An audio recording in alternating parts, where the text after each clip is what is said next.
Now, I am all for a slow burn romance, especially when it comes to friends to lovers tropes. I'm absolutely here for it. But oh my good God, talk about slow burn. This is the slow burn of all slow burns, and it wasn't even a case of just get together already. You're genuinely rooting for them from the very beginning. And honestly, the tension and build up do work, but up to a point. And when I say that this burns slowly for about 75 to 80% of the book, I mean it. Now, I absolutely loved the premise of this, and it resonated with me on a really personal level. So, Thea is a woman in her 30s, and she's navigating life after discovering her husband of over a decade has been having an affair with, as it turns out, Alex's wife.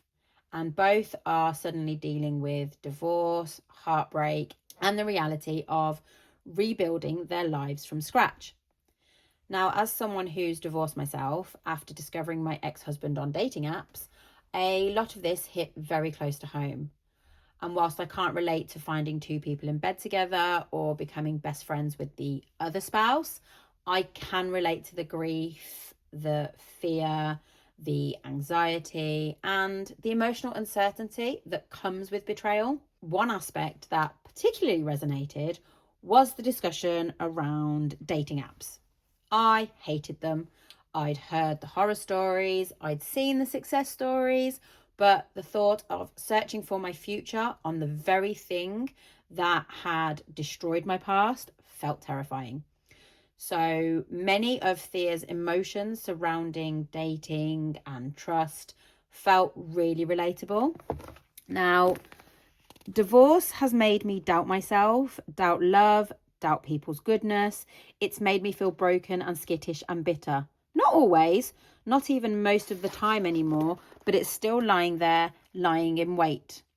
I want someone to blame for why I'm so scared to grab the love that's in front of me, but it's up to me to heal myself.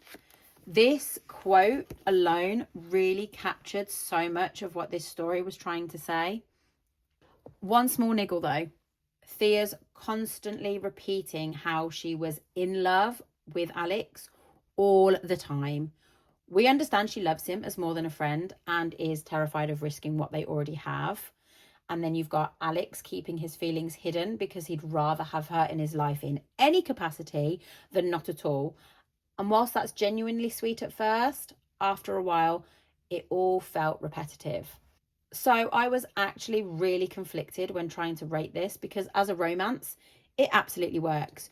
There's slow burn, there's the friendship, there's emotional intimacy, and I think at one point even the one bed trope, that all delivered. But what I struggled with was the subplot involving their exes inviting both of them to the wedding.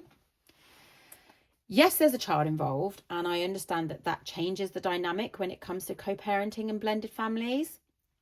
Now, whilst my own situation isn't amicable in the same way that Alex and Jen's is, I still found this idea of a small, intimate wedding at the family beach house with only those two invited slightly unrealistic.